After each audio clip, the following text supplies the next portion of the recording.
नाम रटो, नाम रटो। सुमिरन तो पीछे पीछे भागेगा आपके। अगर आप नाम केवल रटने लग जाओ ना तो सुमिरन पीछे पीछे भागेगा। सुमिरन करने की जरूरत ही नहीं है, सुमिरन अपने आप होता है। देखो, दिन भर जिस चीज की हम चर्चा करते हैं वही स्वप्न में रात को दिखाई देता है। तो दिन भर अगर हम प्रभु की चर्चा करेंगे, प्रभु का नाम उच्चारण करेंगे, तो रात को सोने के बाद भी वो नाम का उच्चारण चलते रहेगा। आपको समझेगा वो, आप उस बात को समझ पाओगे। नींद में भी नाम होता है, नींद में भी नाम की क्रिया होती है। ये बात आपकी समझ में आ जाएगी। अगर आप दिन भर नाम रटोगे तो रात को आपके बात अनुभव में आएगी। करके देखो, मैं अनुभव से ही कह रहा, ऐसे नहीं कह रहा, अनुभव से ही कह रहा। सबसे बड़ी तपस्या क्या है? प्रभु के नाम का उच्चारण। सबसे बड़ा तीर्थ क्या है? प्रभु का नाम। सबसे बड़ा भगवान कौन है? प्रभु का नाम। समझ रहे हो बात को? नाम ही सब कुछ है, क्योंकि ये सब सृष्टि ब्रह्मदेव ने ओंकार से ही प्रकट की है। ओंकार क्या है? नाम। जितने भी अवतार हुए हैं कहां से प्रकट हुए हैं? भगवान के नाम से ही प्रकट हुए हैं। और फिर वो गोलोक धाम में जो अंतर ध्यान हुए, वो कहाँ अंतर ध्यान हुए हैं? नाम में ही चले गए हैं। नाम ही सब कुछ है, नाम ही सब कुछ है। ये सब उपदेश ऋषभदेव कर रहे हैं अपने पुत्रों को, 100 पुत्रों को। उनका इतना सारा उपदेश सुनने के बाद राजा भरत वो भी वैराग्यवान हो गया, उन्हें भी वैराग्य आ गया। किंतु ऋषभदेव ने उनसे कहा कि आप कुछ सालों तक राज्य को संभालो, ये भी अपना कर्तव्य है। प्रभु के गुणगान गाते जाओ, नाम जप करते जाओ और राज्य को संभालो। तुम बड़े हो तो ये जिम्मेदारी तुम्हारी है, बाकी लोगों को कोई जिम्मेदारी नहीं है। वो लोग अभी से प्रभु के नामोच्चारण में लग सकते हैं, परमार्थ में लग सकते हैं। उनके नीचे जो 9 भाई थे उनके, वो नवनाथ हो गए कलयुग में जाकर के, नव नारायण जिसे कहते हैं।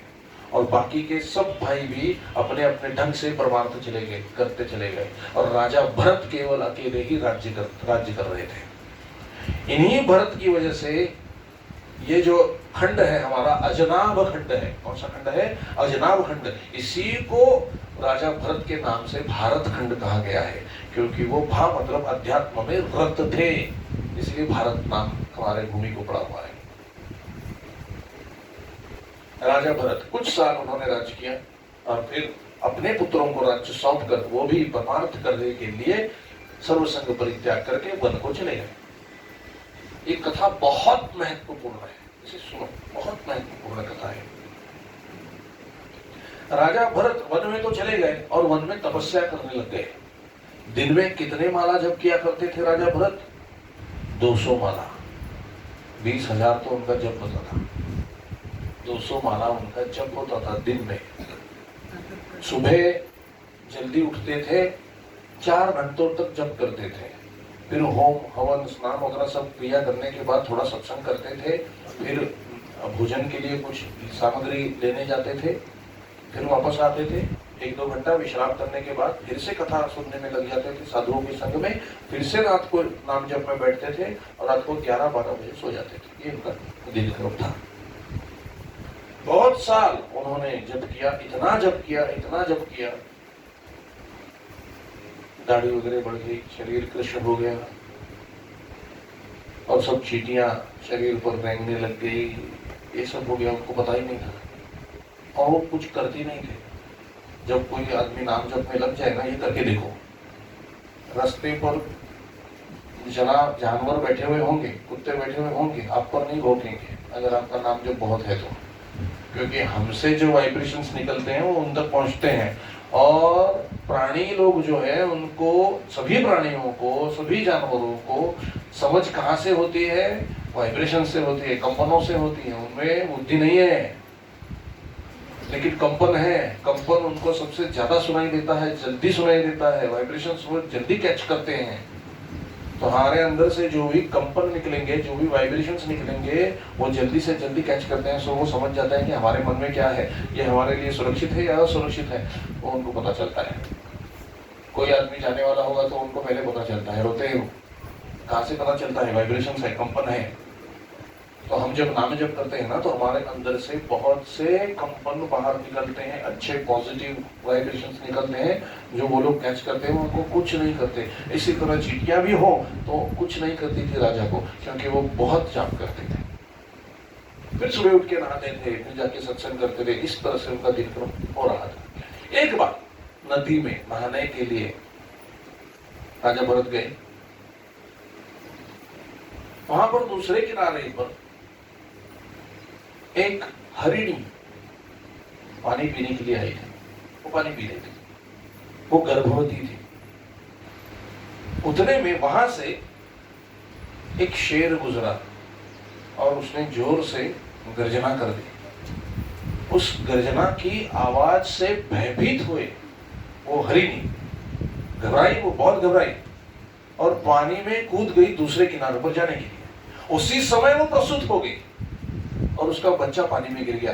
वो तो उस किनारे चली गई और यहाँ वहां जो भी बाकी सब हरिणी थे उनको देखने लग गई। वो कहाँ गए, कोई भी हिरण दिखा नहीं उसे। तो वहीं पे अपनों से बिछड़ने की वजह से वो वहीं पर उसने प्राण त्याग कर दिया। वो तो चली गई, किंतु जो बच्चा हिरण का सावक उसे कहते हैं, सावक, वो तो पानी में पड़ गया था और पानी में बह रहा था। राजा भरत ने देखा और उसने तुरंत छलांग लगाई और वो हिरण शावक को उठाकर घर ले आया। उसके मन में क्या आया? निराधार को आश्रय देना हर एक पुरुष का कर्तव्य है। तो अब ये बालक निराधार है, इसे कौन संभालेगा? तो उसे संभालने के लिए वो घर ले आए। अब उसी का विचार है। देखो, सर्वसंग परित्याग करके घर से निकले थे, संसार का त्याग करके, कोई भी विचार मन में ना हो इस वजह से निस्संग होना चाहते थे। किंतु यहां पर आकर के हिरण के संग में पड़ गए। उसी का विचार है छोटे बच्चे का, इसको दूध कहाँ से लाऊं? फिर पानों के जो पेड़ों के पत्ते होते थे, वो पत्ते तोड़ करके उससे दूध निकाल करके उसे पिलाते थे। फिर उसके लिए फल लेकर आते थे। और बाहर जब सत्संग सुनने जाते थे तो मैं अगर बाहर जाऊं तो इसे कोई खा ना जाए शेर आकर के, इसलिए उसे अपने साथ रखते थे और साथ लेकर आते थे। सत्संग में जाकर भी बैठते थे। फिर धीरे धीरे 200 माला जो जप रहे थे वो 150 में आ गई, क्योंकि चिंतन किसका चल रहा था? हिरण शावक का।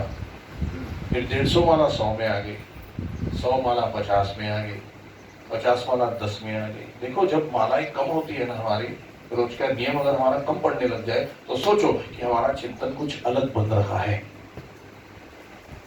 चिंतन बदलेगा तो साधना नीचे आएगी, और चिंतन प्रभु का होगा तो साधना बढ़ेगी।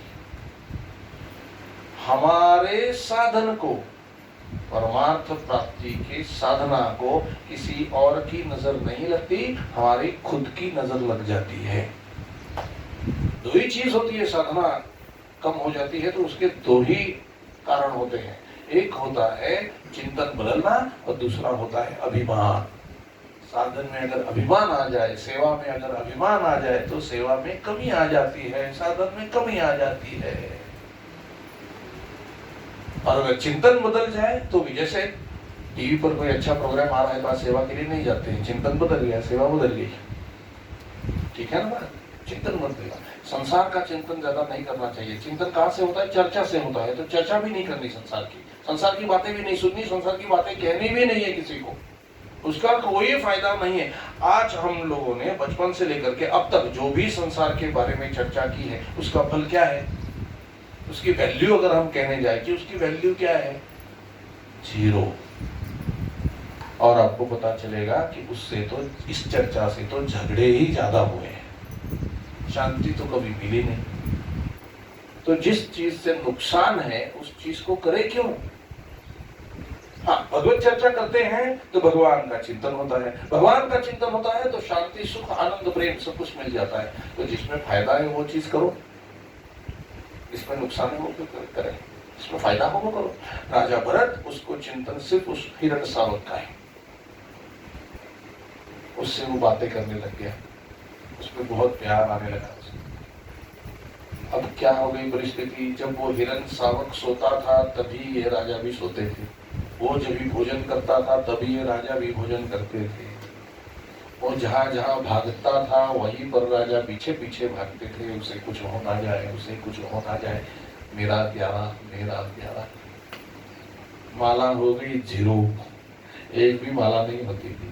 कोई परमार्थ का विषय नहीं है। देखो संन्यास लेने से, देखो संन्यास मन का होना चाहिए, शरीर का नहीं। शरीर का क्यों करते हैं? शरीर का करने से धीरे धीरे मन में आ जाता है, इसलिए शरीर का करना चाहिए। अगर यहाँ बैठ के आप परमार्थ कर रहे हो, संसार में बैठ के, तो आप परमार्थी हो। किंतु सन्यासी होकर प्रपंच का चिंतन कर रहे हो तो आप प्रपंची हो। चिंतन क्या है? वही आपका स्वरूप है। आपका स्वरूप क्या है? जो चिंतन में है वही आपका स्वरूप है। वैसे आप दिखने लग जाते हो। देखो एक उदाहरण मैं आपको देता हूँ, वो ठीक नहीं है लेकिन समझ में आने के लिए अच्छा है। ये सिनेमा आप देखते हो ना, उसमें जो भी वो हीरो वगैरह होते हैं उनके डुप्लीकेट होते हैं। देखो उनके जैसे ही दिखते हैं, उनके जैसे ही चलते हैं, उनके जैसे ही बात करते हैं। कैसे आ जाता है? क्या वो जन्म से ऐसे थे? नहीं। इतना चिंतन, इतना चिंतन, इतना चिंतन, बार बार वही देखो, बार बार वही सुनो, बार बार उसी तरह से बोलने का प्रयास करो, देखने का प्रयास करो, कर करके वैसे ही बन जाते हैं। ठीक है ना?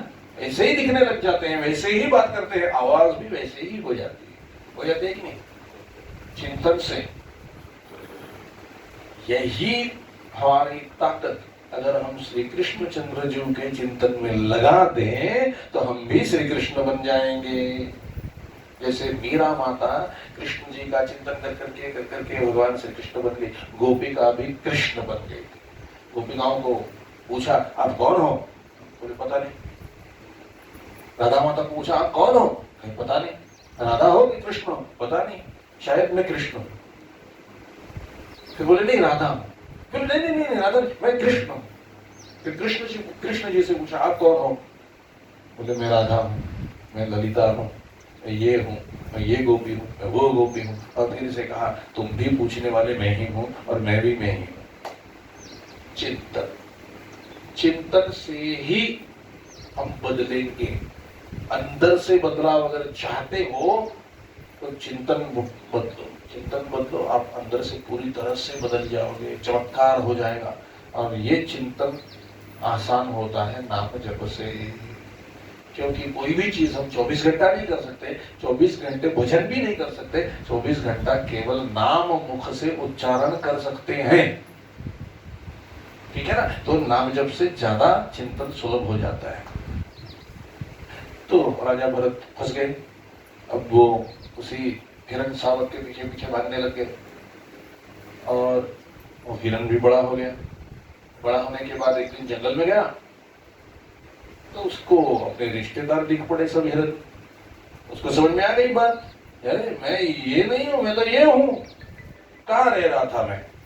अब मैं मेरे रिश्तेदारों के साथ चला जाता हूं। वो चला गया। अब राजा भरत राह देखते रह गए, अभी आएगा अभी आएगा मेरा प्यारा। आया नहीं, बहुत दुखी हो गए। अटैचमेंट, सभी दुखों का कारण अटैचमेंट है, चिपक जाना। इसीलिए सब संत कहते हैं कि प्रभु के अलावा, भगवान के अलावा किसी से मत चिपको। मन से पूरा मन भगवान के चरणों में लगा दो। रोने लग गए और ऐसे करते करते एक दिन मृत्यु आई। मृत्यु के समय चिंतन क्या हुआ? मेरा हिरण सावक कहाँ गया, मेरा प्यारा कहाँ गया? ये सोच सोच के वो उन्होंने शरीर छोड़ा।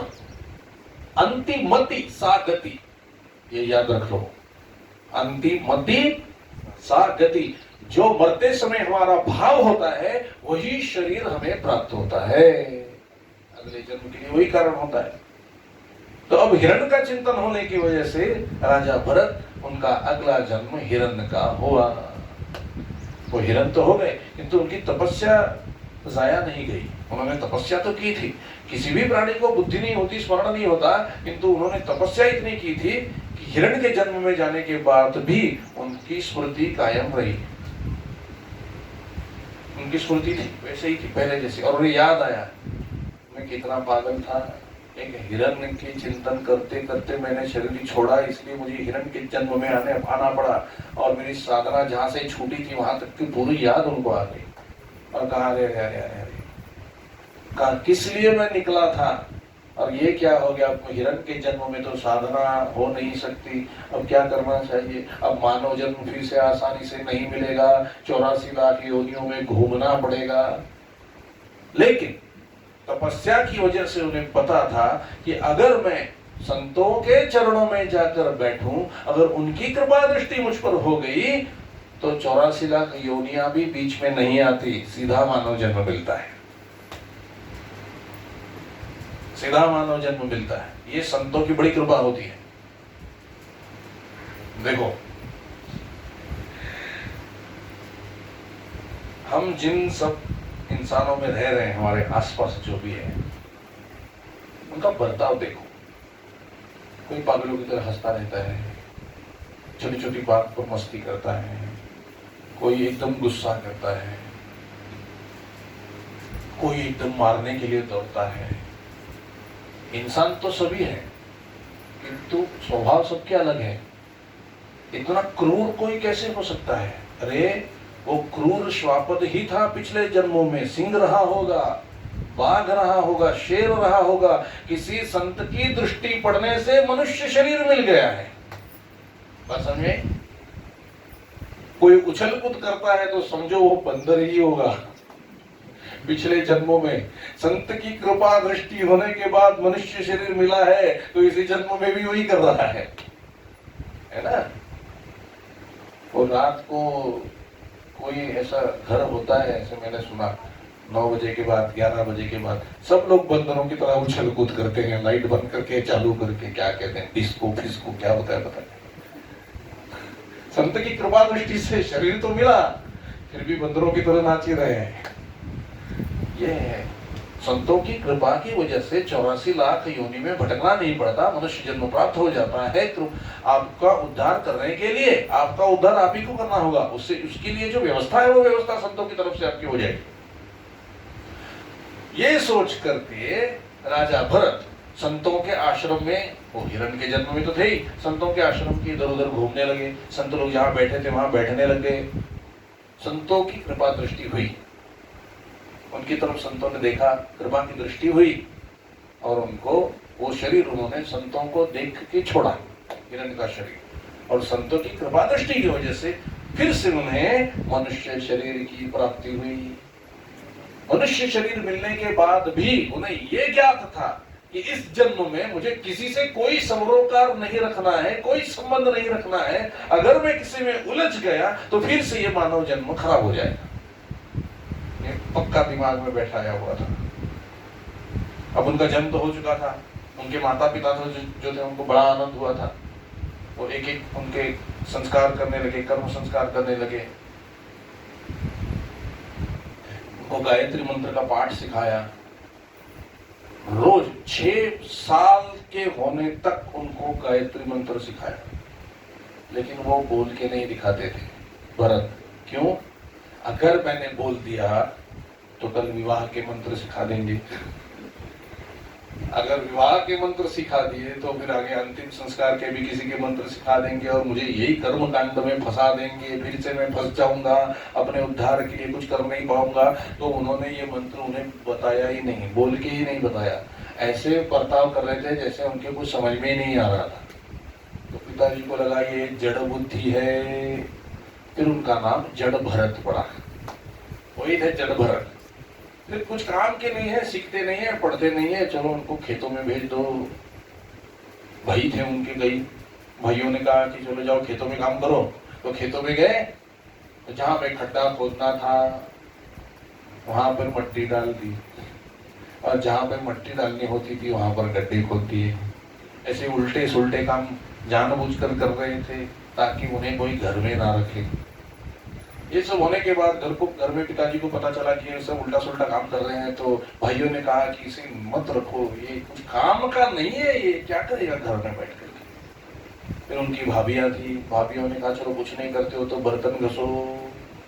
तो बर्तन घसने लग गए। जब तक भाभियां खड़ी रहती बर्तन घसते रहते, जब भाभी अंदर चली जाती तो सब बर्तन फोड़ देते। भाभियां भी चिल्लाने लगी, ये क्या है, ये कुछ नहीं कर सकता, इसको भगाओ यहाँ से। जड़ भरत यही तो चाहते थे कि कोई उन्हें वहां से भगा दे। सबने उनको मिलकर भगा दिया, जंगल में भाग गए, जंगल में आ गए। बहुत दष्ट पुष्ट थे, शरीर बड़ा अच्छा था, और जंगल में परमहंस की वृत्ति से रहने लग गए। परमहंस वृत्ति मैंने आपको समझाइए कैसे है। किसी से कुछ बात नहीं करनी, क्योंकि बात करने से आदमी अटक जाता है, इन्वॉल्व हो जाता है, फंस जाता है। मौनी आदमी कभी नहीं फंसता, जो ज्यादा बात करते हैं ना फंस जाते हैं, देखो, है ना। इसलिए बात जितनी कम करो उतनी आपकी ताकत भी, अंदरूनी ताकत बढ़ेगी, अंदरूनी ताकत बढ़ेगी, शांति बढ़ेगी, सब बढ़ जाएगा। किंतु जितना बात करोगे उतनी बैटरी डिस्चार्ज हो जाएगी, फोन की भी और आपकी भी।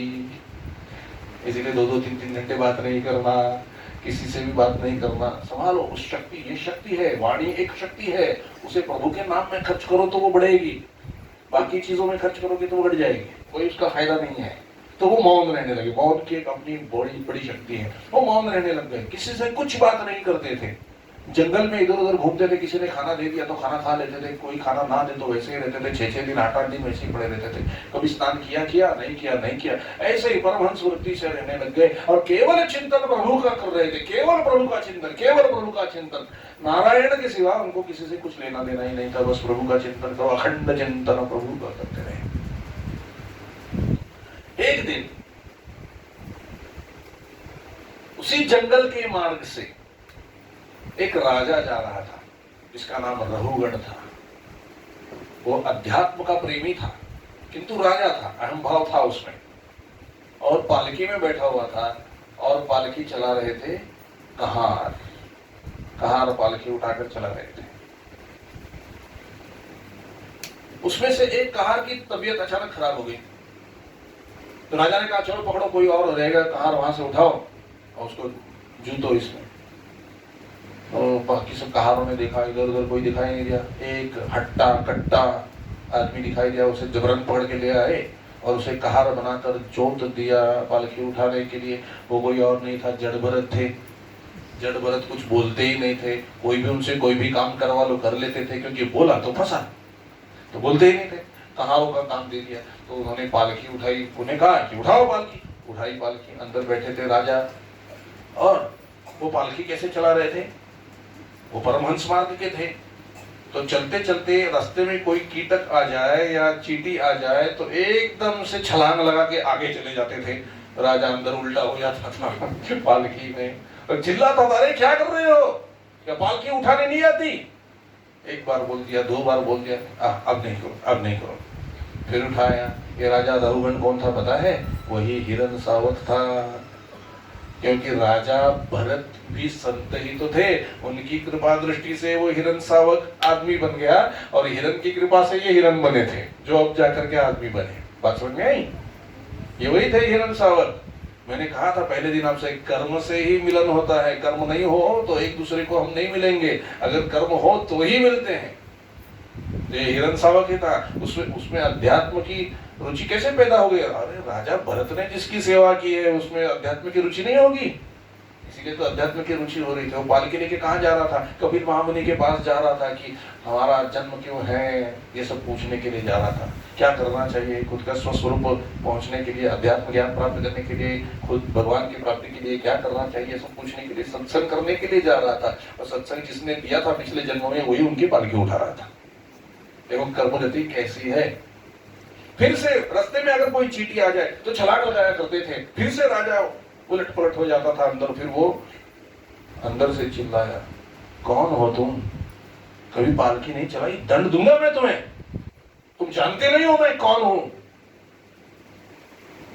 जड़ भरत ने कहा, अब मुझे बोलना होगा, अगर मैं नहीं बोला तो ये दुनिया कहेगी कि साधु की संगत लगने के बाद भी राजा में कोई फर्क नहीं पड़ा, वो ऐसे ही रह गया। नदी के पास अगर कोई जाए तो वो प्यासा जैसे नहीं रह सकता, वैसे ही संतों के पास अगर कोई जाए तो वो बिना ज्ञानी हुए बिना वापस नहीं आ सकता।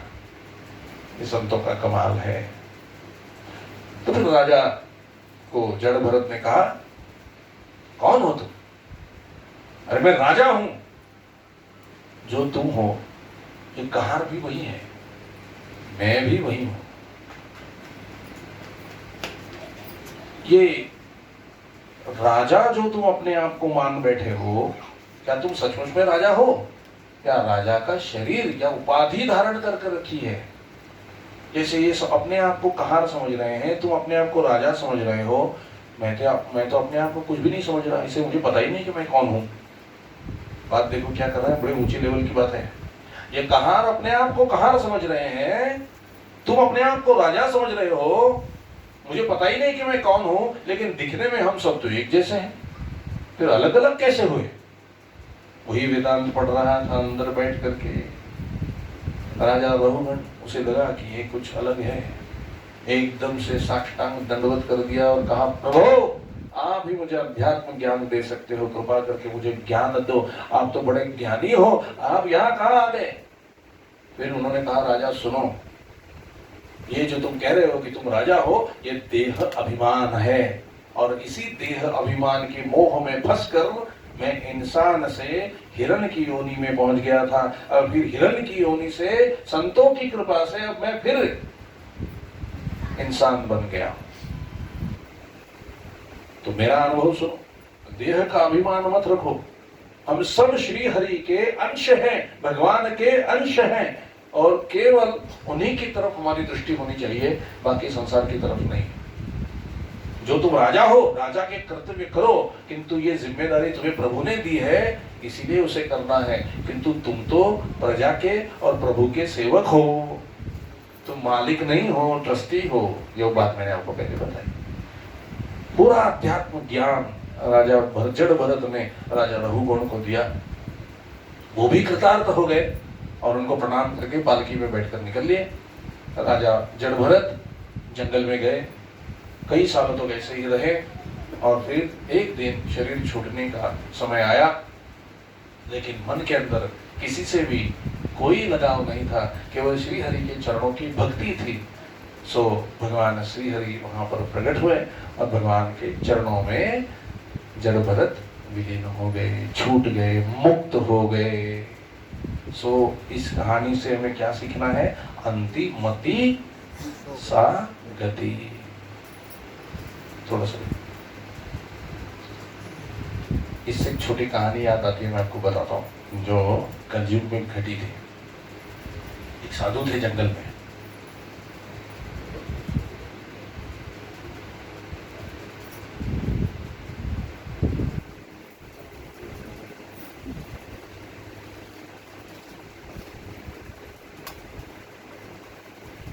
जंगल में एक साधु थे। वो बड़ा कठिन तप कर रहे थे, पैरों में कुछ नहीं पहनते थे, और साधु का जो वल्कल वस्त्र होता है वो एक ही वस्त्र वो पहनते थे, जाड़ा हो, गर्मी हो, ठंडी हो, सफेद जो भी हो, पैरों में कुछ नहीं पहनते थे। जंगल में ऐसे ही नंगे पांव घूमते थे। बहुत तेज था, उनके चेहरे पर बहुत तेज था। एक दिन कुछ लोग जंगल में आए और उनकी बातों से उन सब प्रपंची लोगों को बहुत अच्छा लगा। उनमें से उन सब ने उनको अपना गुरु मान लिया। वो तो किसी को शिष्य बनाते नहीं थे, किंतु उन लोगों ने उनको गुरु मान लिया। फिर वो बार बार आते गए, मिलते गए, और जब भी वो मिलते वो साधु के लिए कुछ ले आते थे। साधु ने हालांकि मना कर दिया था कि कुछ मत लाओ, मुझे सब संसारी चीजों में मत फंसाओ, मैंने बहुत कठिन तपस्या करके संसारी चीजों से मैं बाहर आ गया हूँ, अब मुझे वापस से इसमें मत फंसाओ। फिर भी वो शिष्य थे, वो नहीं मानते थे, कुछ ना कुछ ले आते थे। एक शिष्य ने तो उनके लिए बहुत अच्छी चप्पल बनवा कर लाई, जो बहुत नरम नरम नरम नरम गद्दे लगे हुए थे उसके अंदर, और रत्नों से जड़ी हुई चप्पल थी। वो चप्पल वहां ले आए, बहुत नरम थी। तो उन्होंने साधु महाराज जी से कहा, महाराज जी आप हमारे गुरु हैं, कृपा करके एक बार इसे पहन लीजिए, आपको जंगल में घूमना पड़ता है, कांटों में चलना पड़ता है, हमसे ये देखा नहीं जाता, कृपा करके एक चप्पल पहनकर आप चलिए, ये बड़ी नरम है, आपके पैरों को तकलीफ नहीं होगी। साधु महाराज ने कहा, अरे ये सब छोड़, अब मैंने सब छोड़ चुका हूँ, छोड़ने में मुझे बहुत तकलीफ हुई है, वापस से यही पकड़ा रहे हो, मुझे इसमें नहीं फंसना, ये माया है। फिर भी वो शिष्य रोने लगा, कृपा करेगी एक बार तो पहन लो, हमारा ही समाधान हो जाएगा, एक बार तो पहन लो। तो बोले ठीक है पहन लेते हैं, आप इतना आग्रह कर रहे हो तो पहन लेते हैं। तो एक बार से साधु महाराज ने पहन लिया। जैसे ही पहना नरम नरम अनुभव होने लगा, पाँव को अच्छा लगने लगा, ये पैरों का विषय है, अच्छा लगने लगा, चप्पल के प्रति आकर्षण हुआ। और फिर महाराज जी ने पूछा, बच्चा क्या ये चप्पल मैं रख सकता हूँ? अरे गुरुजी, महाराज जी बहुत कृपा हुई आपकी, इसे आप ही रखो, मैं आप ही के लिए तो लाया था, है ना, तो आप ले लो। तो फिर साधु महाराज जी ने चप्पल ले ली। शिष्य तो चले गए, अब वो चप्पल को पहनेंगे तो चप्पल गंदी हो जाएगी, तो अपनी झोली में छुपा कर रखते थे। हम ऐसे ही कहते हैं ना, नया नया छाता लेते हैं तो बारिश गिरती है तो नहीं खोलते, खराब हो जाएगी, ऐसे करते हैं ना कभी कभी। उसको अपने पास लेकर छोटे बच्चे सोते हैं, देखो जो कोई नई चीज ले आए तो कितना मोह होता है वस्तु के प्रति, तो उनको चप्पलों का मोह हो गया और अपने झोली में लिए लिए घूमते थे, जहां भी जाते थे चप्पल लेके जाते थे। और पहले तो भगवान की मूर्तियां है या नहीं, पाठ का पुस्तक है या नहीं, ये देखते थे। अब जाते थे तो चप्पल है या नहीं देख लेते थे। पहले चप्पल में पूरी तरह से फंस गए, मोह में चप्पल के फंस गए। और जब मृत्यु सामने आई तो ध्यान किसका हुआ? चप्पल का, और शरीर छोड़ा। फिर इतनी उनकी तपस्या थी कि उनको मनुष्य जन्म मिला, लेकिन वो संत हुए। लेकिन कौन हुए? संत रैदास, जो चप्पल सीने का काम करते थे। में अंतिम मति सद्गति, पूर्ण सावधान हो जाओ। शरीर सिर्फ छूटेगा, हम वैसे ही रहेंगे जैसे अब है, उस समय भी हम वैसे ही रहेंगे जैसे अब है। सिर्फ शरीर छोड़ते वक्त मति में भगवान श्री हरि के बगैर, भगवान श्री कृष्ण के बगैर कुछ नहीं होना चाहिए, या बापूजी के बगैर और कुछ नहीं होना चाहिए, तभी हम मुक्त हो पाएंगे।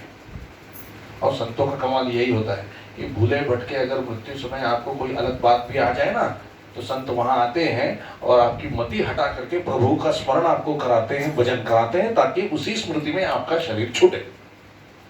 ये गुरुदेव का कमाल होता है। इसलिए गुरु शरण में जाना चाहिए, इसलिए गुरु शरण में जाना चाहिए। एक भक्त थे, वो ज्यादा कुछ अध्यात्म नहीं करते थे, किंतु वो हनुमान प्रसाद पोद्दार जी, भाई जी, गीता प्रेस गोरखपुर के जो मुख्य है, उनके साथ हुआ करते थे हमेशा, और चर्चा करते थे, कोई भी विषयों की चर्चा करते थे, किंतु कुछ ज्यादा अध्यात्म नहीं करते थे। एक बार उनका अंतकाल समीप आया, उनको हॉस्पिटल में एडमिट करवाया गया, और उनके घर वालों को सबको बोल दिया गया कि अब उनके पास ज्यादा समय नहीं है।